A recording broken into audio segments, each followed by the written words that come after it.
to a brand new episode of Polycab, India's #1 cable and wires company, Dream Homes Season 6. I'm sure all of you all have been really enjoying all the episodes because I've been enjoying showing you all beautiful homes. And yes, with every beautiful home, I'm sure all of you all have been dreaming of making your dream home and sending it to us. And before we get to see today's beautiful home, let me introduce to you our panel of judges. And with us, Gopakumar, our Chief Architect of Kumar Group.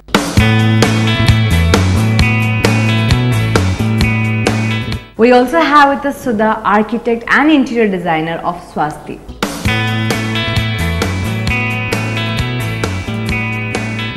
Today with us on our show we have Mandayapurath House from North Paravur. So let's take a look at it. Hello friends, welcome to Polycab, India's #1 cable and wires company, Dream Homes Season 6. Today I'm at Mandayapurath House in North Paravur.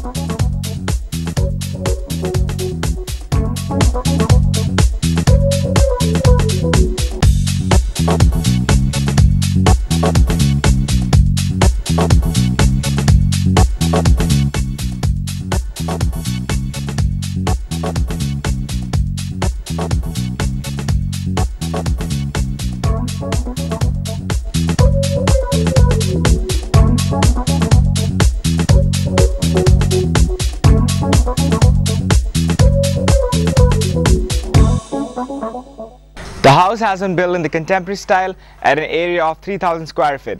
The main attractive features of the exteriors is certain the tile cladding work with their views. They use the main compound colors white and black to adorn the exteriors.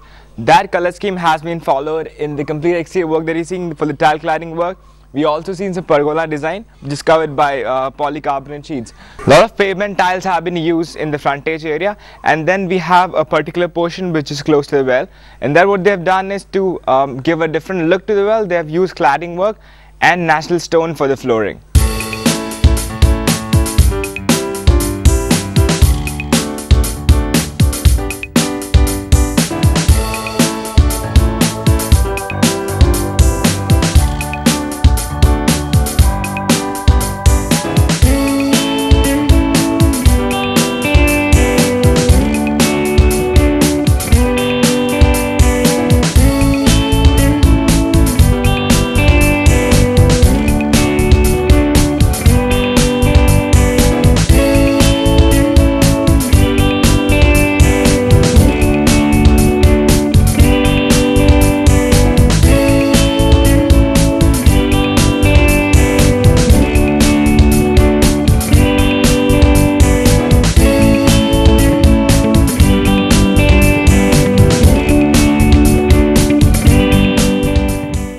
This is a sit-out area which has an extension to the direct individual car parking space. Otherwise also there is good enough space for car parking. For the flooring, what they've used is matte finish Italian tiles. We saw tile cladding work on the exteriors. As a continuation of that, they have used texture work in the pillars. So that as a standing feature in the exterior section. Let's get inside and check out the interiors now.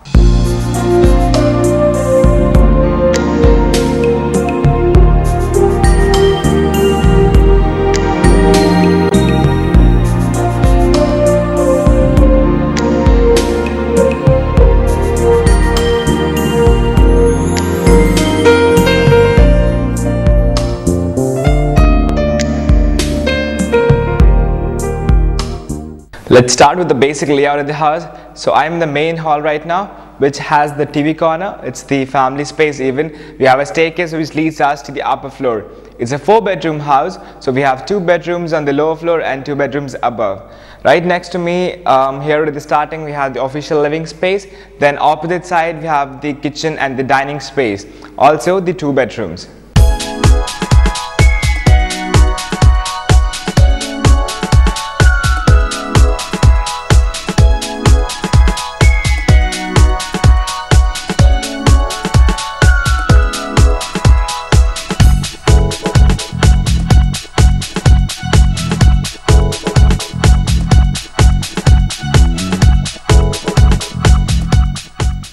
The official living space has been kept private from the other corners of the house. But for the flooring, what they have used is Italian tiles itself, but with wood finish.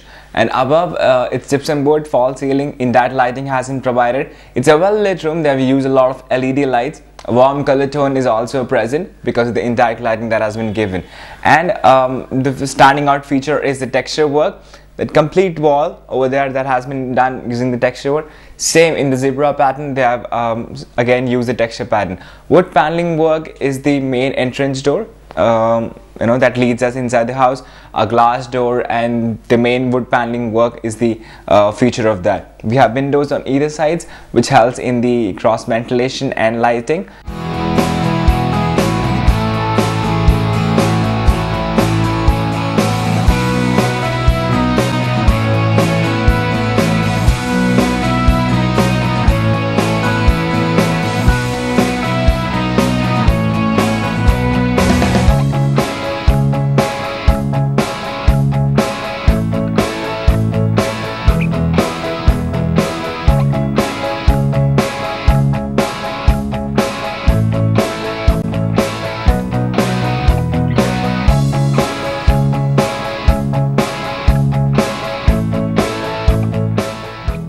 So this is the dining space. They have used a lot of things to decorate and design this place. Let's start with the ceiling space first of all. A gypsum board, LED lights have been provided, and there's a block section. The block section next to the fan, where the pillars are there. So the pergola design, which is covered by the textured pattern. So textured pattern has been used in the wall opposite to me. A light green shade. On this end is a crockery shelf and the wash area, and to design it they have used tile cladding. Well, tile cladding with a crystal shaped tile cladding and wooden niches, so wood paneling work, it complements both the things. And on the other end they have used wallpaper adorning the complete wall. So a lot of features have been used in the dining space. The flooring is matte finish Italian tiles. We have the kitchen here, and just next to that the pathway leads us to a bedroom, and we have one bedroom on this end. We have LED lights on the gypsum board, and what they've done is within the same switch we can change the moods. As in right now it's the cool lighting. If you turn it off and turn it on again, that's the cool warm lighting. Once again you do that same thing, it turns into warm lighting. So 3 lights according to the different moods on the same switch. So that's a distinct and unique feature.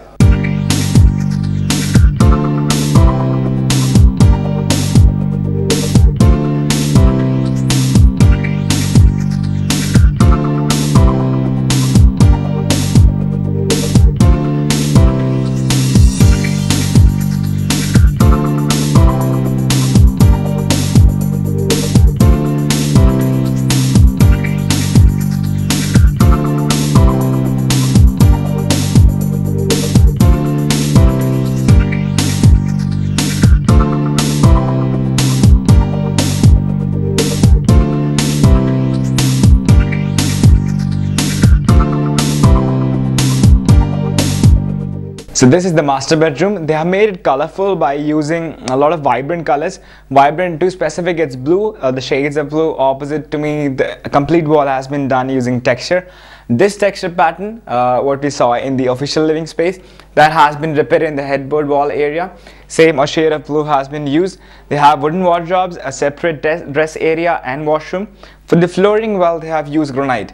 And in the ceiling, the space has been kept simple. The lighting is good. They have windows on either ends, which helps in the cross ventilation and lighting.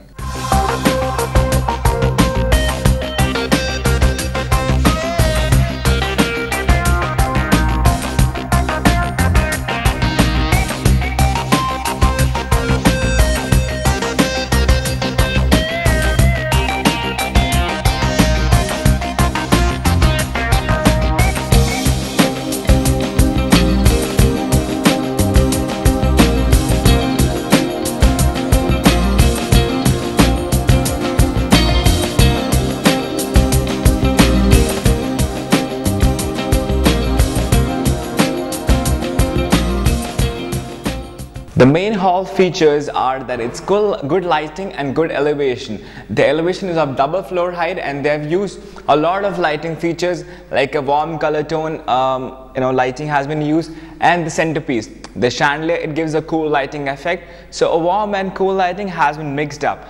The another feature is that they have a small courtyard kind of thing in the side with the ceiling. They have pergola design, so that lets in a lot of natural light, and also a cladding work, natural stone cladding work. Then they have used texture paint, glass work. So a lot of things have been used. In the staircase wall, it has been kept simple, just the wooden niches. And on this particular block, they have used a different gypsum board design. In that, lighting has been provided. So a lot of things have been used in different sections, which which gives its own beauty.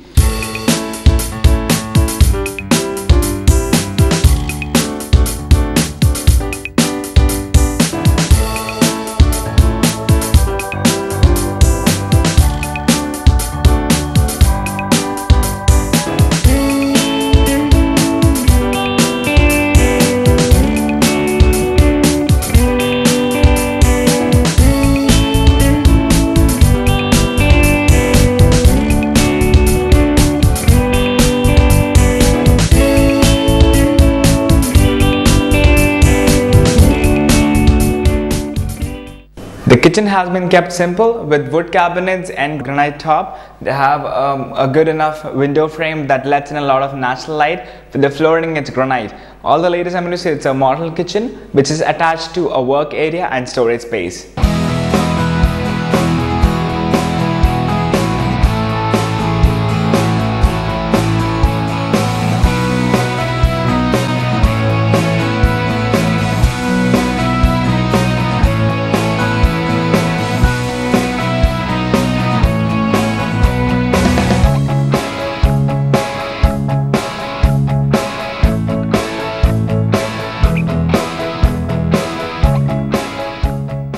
They have a long narrow balcony space. The flooring used in this particular corner is actually granite, and we have an extension from the bedroom to this corner. Opposite to me, that particular space is an extension from the staircase space. Well, we also have a separated terrace, so it's a good place along narrow pathway to sit and relax in the evenings. So that's all. With this, we wrap up today's episode from Mandayapurath House, North Paravur. I believe you all enjoyed it. I'll see you in the next episode. Till then, bye-bye.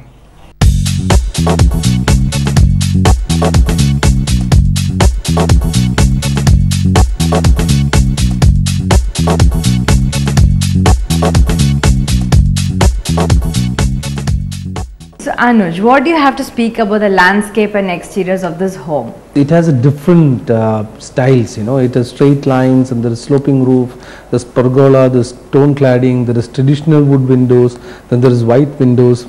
A mixture of many good things. Yeah, but it's not giving you that wow factor. It's only hard landscape, there is no natural plants, every area is paved. Fact that you feel that it could be a modern contemporary style of housing. There is a little of tile roof there, but the pergolas and the glass and the stainless steel is also there. Overall, a glance at it looks all right. I would have preferred a lot more greenery. There is a space for it. I felt that they probably put those stones beyond the paving there so that they can landscape it later maybe. The veranda with the pillars are nice, but the pillars have a certain shorter feeling to it. So altogether it's a mix. So not able to put a hand onto the style. What do you have to speak about the interiors? Well, the living room I believe is too cramped up. The dining and crockery shelf again are two different wood finishes, two different design style. Looks like it's separately picked up and put there. The standalone wash in the dining looks pretty nice. The kitchen looks nice. It's a traditional design. It's a simple kitchen. Smaller spaces. Try to avoid darker flooring because again it will make the space look a little more smaller. Trying to put my hand onto a particular theme that they could have tried to follow here, and the only theme that I can come up with is those zebra stripes. I thought the stripes were too loud, but then again they've gone for more stripes with the tracery window work. So that's again stripes of about 4 inches thickness. So that again gives you horizontal lines. So there's an overdose of horizontal lines all over the place. The walls are clad with those big bold color patterns. The same thing happens in the window tracery windows that you have. A lot of patterns also. If you notice, there's an asymmetrical ceiling pattern, a curve on the top with maybe a different colored LED lights. So all this put together, there's just too many elements and they haven't gelled well together. Alright, and what do you have to speak about the color, lighting and decor, Sudha? Colors are not so very gelling very well, like all the colors are basically there, but the lighting they have given a lot of importance. On the ceiling of the stairwell, I assume there's a hanging pendant kind of a light that actually looks nice. By itself, it's a beautiful piece of fixture. And they also have these lighting behind the ceiling. They've gone into extra pains to create a lot of lighting effects. That has been there, but whether it has given the desired effect, I'm not so sure, because of the different shapes and materials that have come into play. Well, regarding the color in the house, they've used a lot of colors, in different areas they've used different colors. So could have toned down on some of the areas in terms of colors. In terms of lighting, I think that some thought has been gone into lighting. Some light fixtures were very nice, some indirect lighting in the ceiling also, I saw some indirect lighting there. There's a central courtyard which also brings in a lot of natural light. Not a courtyard, I would say, like a skylight which is bringing a lot of light. So those factors is a plus point. Some lighting thought has been given, some thought has been given to the lighting. And what do you have to speak about the final factor, which is the value for money? Again, I believe that such a large house in a lovely setting, the picking of the furniture, it looks like it is individually picked and bought out, but not partly designed. Not designed. If you look at some of the bedrooms, it's decorative bed boards and headboards, carved wood and everything. It looks like it's picked up from a separate store, whereas the living and the family living looks different. So could have spent money more wisely. Yes. Alright, and what do you have to say about this? Very true. They have tried to follow that zebra pattern of lines and stripes, but that hasn't struck the right chord. So many things can be done, but a horizontal band kind of thing within a room tends to bring the ceiling low, tends to attract attention to that area alone. So I think the design factor itself is a little misplaced and hasn't brought out the entire effect into the house. Time for us to listen to the scores. So Anuj, how much would you rate the exteriors of the house? For the exterior, I think I would rate it as 16 on 25. 16 on 25. And Sudha? I sort of slightly better than yours. I think I'll go for a 17. That's always been like that, 17 on 25. And for interiors, how much would you rate that? Interiors, I would rate as 16 on 25. 16 on 25. Are you better there as well? No, I'm 15 on 25. 15 on 25. And for the color, lighting and decor? I think I'll give a little plus point for the lighting. I've given it a 17 on 25. 17 on 25. And you, Sudha? 16 on 25. 16 on 25. And the last aspect, which is the value for money, how much would you rate that? 16 on 25. 16 on 25. And you? 15 on 25. 15 on 25, which is a total. Now for Anuj, it's 65 on 100. For you, it's 63 on 100. And for public on 50, it's 32. And the grand total is 160 on 250. And now it's time for us to listen to your valuable suggestions and valuable tips. And today let's speak about safety again. So what do you have to speak about safety, Anuj? Well, talking about the safety, there's another aspect which we want to talk about this time, is securing the premises of your house, And many a times, traditionally, what we have done is that you go for compound walls which kind of protect or which kind of demarcate the perimeter of your house, and you have gates and compound wall actually securing the inside. So that is kind of like a security feature. However, now there is new technology which is coming which can actually secure the perimeter with perimeter sensors, electric fencing. These are some of the areas which you can actually secure the house and not let an intruder actually come into your property in the first place. Okay. So these aspects, there are a lot of new technology which is coming in where an intruder will not be able to come into your property, let alone come next to the house. What do you have to say? Yeah, true. Devices like this will actually help us to contain our areas. That is, in the sense that if you were to build your house in a larger piece of land, you can demarcate the area without any visual barrier. We can actually have these perimeter sensors that would define the boundary, and the intruder will not be able to come within that area. Mm-hmm. The sensors will be able to. So this way we are actually opening up the spaces of our narrowed boundaries to the wider areas that we can visually look across. Similarly, that is what is happening now with these gated communities and villas, where you find that the outer perimeter is totally sealed off, and so the inner perimeter of the individual houses within that gated community can be left, maybe say fencing or a different paving will be sufficient to demarcate that area and gives a very nice open feel to the whole thing. Thank you so much for your safety measures, and I hope all of you all really enjoyed this episode, and definitely yes, they are valuable tips. And on that note, it's time for us to wind up with this episode of Polycab, India's #1 cable and wires company, Dream Home Season 6. So until we meet you next, it's time for all of us to say goodbye.